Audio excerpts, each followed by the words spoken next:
जब एनएसयूआई का कैंडिडेट आ रहा है कैंपस में, कॉलेज में, तो प्रशासन उसे सहयोग नहीं कर रहा और प्रशासन जो है वो एबीवीपी की बात सुन रहा है और दिल्ली सरकार से उन्हें निर्देश दिए जा रहे हैं। उन्होंने नाम लेकर भी बताया। मैं आपको बताऊं, हमें कहीं से कोई निर्देश नहीं है। हमें निर्देश देने वाले सिर्फ हमारे दिल्ली विश्वविद्यालय के कुलपति महोदय होते हैं। और कुलपति प्रोफेसर योगेश सिंह ने बिल्कुल स्पष्ट संकेत, मतलब स्पष्ट हम लोगों को आदेश है एक तरह से कि प्रशासन एक की बात सुन रहा है, एक की बात नहीं सुन रहा। और अगर प्रशासन साथ नहीं दे रहा होता तो ये जो विद्यार्थी जिसका आपने नाम लिया है, तो ये इतने विद्यार्थियों को लेकर कैसे हंसराज कॉलेज में आ जाते हैं, जबकि इनके साथ ऐसे कई लोग थे जो कि दिल्ली विश्वविद्यालय के विद्यार्थी भी नहीं है। हर स्टूडेंट को समझाएं। दरअसल क्या दिक्कत है कि जो दिल्ली विश्वविद्यालय के विद्यार्थी हैं ना, वो परेशानी क्रिएट नहीं करते, परेशानी वो क्रिएट करते। डीयू चुनाव कवर करते हुए इस समय दिल्ली तक आ पहुंचा है हंसराज कॉलेज में। अब चुनाव में 2 दिन बचे हैं। ऐसे में जो कैंडिडेट्स हैं उनकी कैंपेनिंग ताबड़तोड़ एक के बाद एक कॉलेज में चल रही है।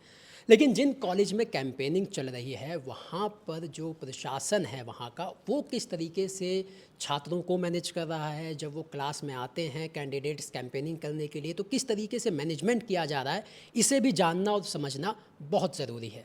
और इसी कड़ी में हमारे साथ इस समय हंसराज कॉलेज की जो प्रिंसिपल हैं डॉक्टर रमा, वो हमारे साथ मौजूद है। उनसे जानेंगे कि किस तरीके से मैनेजमेंट जो है वो किया जा रहा है। मैम, क्योंकि चुनाव का समय है, आपके लिए भी बड़ी सिरदर्दी है इस समय, क्योंकि एक तो कॉलेज, इतने सारे बच्चों को संभालना, उनकी परेशानी, उनके मुद्दे, और ऊपर से चुनाव। चुनाव तो आप समझती हैं कि ड्यू का चुनाव जिस तरीके से होता है, एकदम इतनी भीड़ आती है एक साथ कॉलेज में घुसती है, तो किस तरीके से आप लोग और आपका स्टाफ मैनेज कर रहा है? देखिए, ऐसा है कि मैं आपकी एक बात से सहमत नहीं हूँ कि हमें चुनाव से परेशानी हो रही है।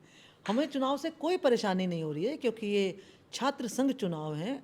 और मैं मान के चलती हूँ कि ये विद्यार्थियों के लिए साल भर में होने वाला एक पर्व है। बशर्ते सारे विद्यार्थी जिस भी वो मतलब ग्रुप के हो सकते हैं, किसी भी पार्टी के हो सकते हैं, जो भी हैं, जो चुनाव लड़ रहे हैं और जो चुनाव के में लड़ने वालों के साथ हैं, सबको इस पर्व को पर्व की तरह मनाना चाहिए। एक दूसरे की भावनाओं का सम्मान करना चाहिए। रही बात हंसराज कॉलेज के मैनेजमेंट की, तो आपने देखा कि हमारा पूरा टीचिंग स्टाफ, पूरा नॉन टीचिंग स्टाफ पूरी तरह से तैनात है। और विद्यार्थियों से, सभी यही विद्यार्थियों को संदेश देते हैं कि देखो, सबके लिए दरवाजे खुले हुए हैं, लेकिन अनुशासन खराब नहीं होना चाहिए। जो बच्चा पढ़ने के लिए आ रहा है उसको पढ़ने का माहौल मिलना चाहिए। और जो शिक्षक पढ़ा रहे हैं क्लासेस में, वो जिस समय विद्यार्थी क्लासेस में जाते हैं तो शिक्षक उनको बड़े अच्छे से टैकल करते हैं। उनको 5-7 मिनट का जो हमने समय निर्धारित किया हुआ है, उस समय में वो क्लास में जाते हैं और बच्चों को अपनी बात बताते हैं। तो मुझे लगता है कि ये तो क्योंकि सब मिलकर चल रहे हैं, तो इसलिए माहौल संभला हुआ है।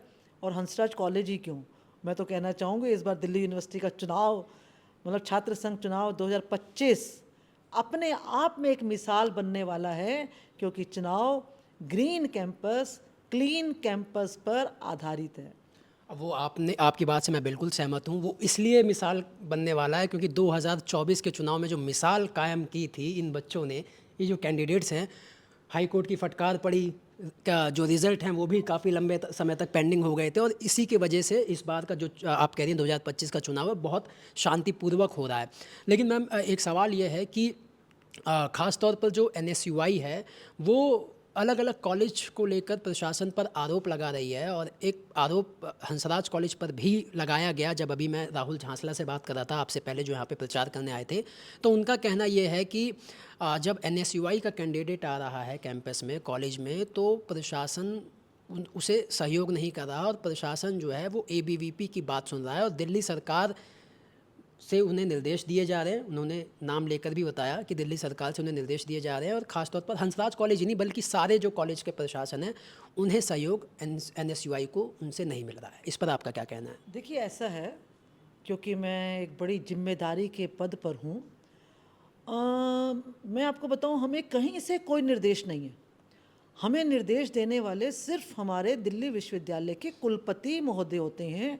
और कुलपति प्रोफेसर योगेश सिंह ने बिल्कुल स्पष्ट संकेत, मतलब स्पष्ट हम लोगों को आदेश है एक तरह से, क्योंकि ग्रीन कैंपस, क्लीन कैंपस की बात हो रही है, तो साफ है कि अनुशासन बना रहे। विद्यार्थियों को किसी तरह से कोई परेशानी ना हो, जो पढ़ना चाहता है वो पढ़े। और रही आरोप प्रत्यारोप की बात, तो ये तो सब एक दूसरे पर आरोप लगाते हैं। आप हंसराज कॉलेज में आए, आपको लगा कि प्रशासन एक की बात सुन रहा है, एक की बात नहीं सुन रहा? और अगर प्रशासन साथ नहीं दे रहा होता तो ये जो विद्यार्थी जिसका आपने नाम लिया है, तो ये इतने विद्यार्थियों को लेकर कैसे हंसराज कॉलेज में आ जाते हैं? जबकि इनके साथ ऐसे कई लोग थे जो कि दिल्ली विश्वविद्यालय के विद्यार्थी भी नहीं है, लेकिन फिर भी हमारा इनको स्पष्ट निर्देश है, आदेश है कि आप कॉलेज का अनुशासन खराब नहीं करेंगे, आप आराम से एक गेट के अंदर से आइए और दूसरे गेट के से आप बाहर जा सकते हैं। लेकिन एक जिम्मेदारी के पद पर होते हुए मेरी ये जिम्मेदारी बनती है कि मैं इन विद्यार्थियों को, वो चुनाव लड़ने वाले, उनका साथ देने वाले, इनको हम कहें कि अनुशासन है। हंसराज कॉलेज का अनुशासन हर किसी के लिए है, और जो अच्छे तरीके से यहाँ पे काम कर रहे हैं उसको कोई दिक्कत नहीं आ रही है। जब ये विद्यार्थी आराम से अनुशासन में नहीं रहते तब उनके साथ दिक्कत आती है, क्योंकि अनुशासन के साथ हम कोई समझौता नहीं करते। और मैंने तो पहले ही कहा है, मैंने ये थोड़ा ना कहा है कि एक ग्रुप के लिए पर्व है, दूसरे ग्रुप के लिए पर्व नहीं है। ये सबके लिए, दिल्ली विश्वविद्यालय से जुड़े हुए एक एक विद्यार्थी के लिए पर्व है। इस पर्व को अच्छे से मनाएं। और मैं आपको बताऊं, मैं तो दिल्ली विश्वविद्यालय के छात्र संघ चुनाव लगभग पिछले 35 वर्ष से देख रही हूँ। इतनी तो आप लोगों की आयु नहीं होगी जितना मुझे यहाँ पर अध्यापन करते हुए हो गया है। तो नहीं, हमारे लिए सब एक समान है। बस अच्छे से काम करें, अनुशासन में रहकर, नियमों का पालन करते हुए, ग्रीन कैंपस, क्लीन कैंपस को अपनाकर चलें तो किसी को कोई दिक्कत ही नहीं। तो अभी तक की जो कैंपेनिंग रही उसमें कोई आपके सामने ऐसी कोई शिकायत या कोई ऐसी घटना हुई जिसमें आपके कैंपस में आपको लगा हो कि नहीं ये चीज़ ठीक नहीं हुई, या किसी स्टूडेंट ने आकर शिकायत की हो किसी पार्टी को लेकर या संगठन को लेकर कि उनसे जोर ज़बरदस्ती की जा रही है अपनी तरफ वाले में? क्योंकि ऐसी बहुत शिकायतें आती रहती हैं। तो आप तक क्या कोई शिकायत आई किसी भी संगठन को लेकर? देखो, ऐसा होता है कि स्टूडेंट तो स्टूडेंट ही होता है, और इलेक्शन में क्या होता है, सबको एक दूसरे से शिकायत होती है। लेकिन कोई ऐसा ही बहुत बड़ी कोई समस्या ऐसी आ गई हो, और एज अ टीचर हमारी कोशिश ये होती है कि हम हर स्टूडेंट को समझाएं। दरअसल क्या दिक्कत है कि जो दिल्ली विश्वविद्यालय के विद्यार्थी हैं ना, वो परेशानी क्रिएट नहीं करते। परेशानी वो क्रिएट करते हैं जिनका दिल्ली विश्वविद्यालय से कुछ लेना देना ही नहीं है। उनको पता भी नहीं होगा वो किसकी हैं, किस ग्रुप से हैं, वो किस कैंडिडेट के साथ, वो तो बस भीड़ का हिस्सा बनने की कोशिश करते हैं।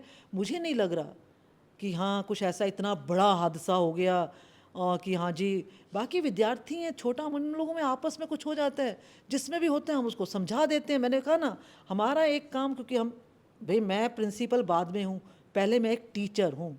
टीचर का काम क्या है? स्टूडेंट को समझाना। और बच्चे इतने अच्छे हैं, हम समझाते हैं वो समझ भी जाते हैं, तो इसलिए कोई बहुत बड़ी प्रॉब्लम आती नहीं है। तो मैम आखिरी सवाल मेरा जो है ये रहेगा आपसे कि जो बात कही गई, एक बार आरोप पे मैं एक बार और आपसे सफाई लेना चाहूँगा, क्योंकि इसको लेकर शिकायत भी की गई है। कैंडिडेट अपना सोशल मीडिया पर एक तरीके से फिर कॉलेज की भी छवि ख़राब होती है जब कोई टारगेट करके बोला जाए या नाम लेकर। तो एक चीज़ और भी कही गई कि जो है जब कैंडिडेट आ रहे हैं चुनाव प्रचार करने कोई एक पार्टी का स्पेसिफिकली, तो क्लासरूम खाली करा दिए जाते हैं, कैंपस खाली करा दिए जाते हैं ताकि बच्चे उन्हें मिले ही ना कैंपेनिंग करने के लिए। और आपके कॉलेज को लेकर भी आरोप लगाए गए। देखिए, फिर वही बात है, आरोप प्रत्यारोप का तो कोई प्रश्न ही नहीं है। रही क्लासरूम खाली, जब तक हमें लगता है कि हाँ कॉलेज हमारा बिल्कुल सही चल रहा है, बच्चे अनुशासन में चल रहे हैं, हम कोई क्लासरूम खाली नहीं करवाते। आप इस समय भी देखो, इस समय भी हमारी क्लासेस चल रही हैं, विद्यार्थी पढ़ रहे हैं। लेकिन जैसे चाहे वो कोई भी हो, मैं बिना किसी भी का भी नाम लिए बिना, वो कोई भी हो सकता है, XYZ। आप कॉलेज में आए, आपने खुद देखा होगा, कॉलेज में हर ग्रुप के लोग यहाँ पर अपना प्रचार प्रसार, क्या आपने किसी टीचर को एक को सपोर्ट करते हुए एक को ना करते हुए देखा? क्या आपने प्रशासन में से किसी को देखा कि हाँ वो एक को सपोर्ट कर रहा हो एक को ना? हम सबको ये कहते हैं कि एक शांति का और अनुशासन का माहौल बनाए रखो। रही कॉलेज की छवि की बात, हंसराज कॉलेज लगभग 78 वर्ष का कॉलेज हो चुका है, 78 वर्ष की यात्रा तय कर चुका है। मैंने अभी आपको कहा, मैं 35 वर्षों से छात्र संघ चुनाव देख रही हूँ। मुझे नहीं लगता कि हाँ किसी ने कुछ भी कह दिया उससे हमारे हंसराज कॉलेज की छवि खराब हो जाएगी। हंसराज कॉलेज अभी आप सबकी शुभकामनाओं से निफ्ट में पूरे देश में तीसरे स्थान पर आया है। तो हम कैसे कह सकते हैं इस तरह की चीज़? बच्चे होते हैं, विद्यार्थी होते हैं, छोटे आपस में बातें, चुनाव के बाद फिर ये सब एकजुट हो जाते हैं। ये चुनाव तक है, 2 दिन का चुनाव है, 18 तारीख को इनका पर्व है, उसके बाद देखना फिर सबके अपने अपने रास्ते हो जाएंगे। तो ये थी हमारे साथ डॉक्टर रमा, जो है उनका साफ तौर पर उन्होंने इस आरोप को खारिज किया है जो आरोप लगाए जा रहे हैं, जो पार्टियां, जो कैंडिडेट चुनाव लड़ रहे हैं, जिन्होंने ये आरोप लगाया कि प्रशासन का दुरुपयोग किया जा रहा है इस चुनाव में। तो साफ तौर पर डॉक्टर रमा का कहना है कि दोनों ही संगठन, चाहे कितने भी कैंडिडेट, जो भी कैंडिडेट हैं, सभी को लेकर बैलेंसिंग रखी जा रही है और ऐसा कुछ भी नहीं है जो आरोप लगाए जा रहे हैं। आपका इस खबर पर, डॉक्टर रमा के इस सफाई पर क्या कहना है? आप अपनी राय हमें कमेंट करके बता सकते हैं। देखते रहिए दिल्ली तक। कैमरा पर्सन रंजीत के साथ मैं दिनेश यादव, दिल्ली तक।